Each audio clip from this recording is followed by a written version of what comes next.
আমাদের মাল তো সবসময় স্টক রাখতে হয়, প্রায় 1-1.5 মাসের মাল স্টক রাখতে হয়। ও 1-1.5 মাসের লাইনও 200 টাকা। খুব ভারী এই কাপড়, কিন্তু খুবই ভারী। ইন্ডিগো প্রিন্ট এবার কিন্তু 145 পিস নিলে বাহ। 135। আপনারাও রেটটা কম রাখুন। ব্যবসা কিন্তু সবসময় ভালো যাবে তা নয়, কিন্তু মন্দার দিনে আপনাকে লাভটা কম রাখতে হবে, যেমন রাখছে আরকে ফ্যাশন। হট প্যান্ট করেইছি একদম। এখন নাইট স্যুট এটা কিন্তু বেকা না, এইভাবে ডিজাইনটা এইভাবে করা হয়েছে। এতটা সেগমেন্টটা আমরা কন্ট্রোল করতে পারি না, এটা হচ্ছে সবচেয়ে বড় সমস্যা। পার পিসে 10 টাকা কমলো, মানে প্রায় 250 টাকা কমে গেল। হ্যাঁ। ফিনিশিং সেলাই বাটার কেপ ফাটার কেপ না, কিন্তু এগুলো কি সেগমেন্টে দিচ্ছ? এই সবই 260। ফিনিশিং এই বক্সটা দেখুন ইনট্যাক্ট, তুমি বেশ কুচিটা দিয়েছো এত নিখুঁত, আর তার সাথে পিকোটি।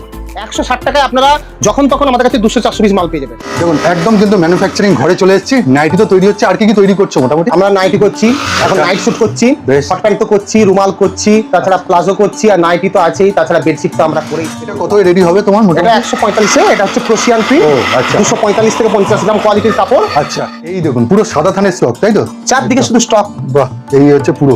বাবা তোমার তো বাড়িতে সিঁড়ি প্রচুর, বিড়ি হ্যাঁ, পুরো আমাদের ভর্তি। সব স্টক রাখতে হয়, কোনো উপায় থাকে না। এই যে পুরো কিন্তু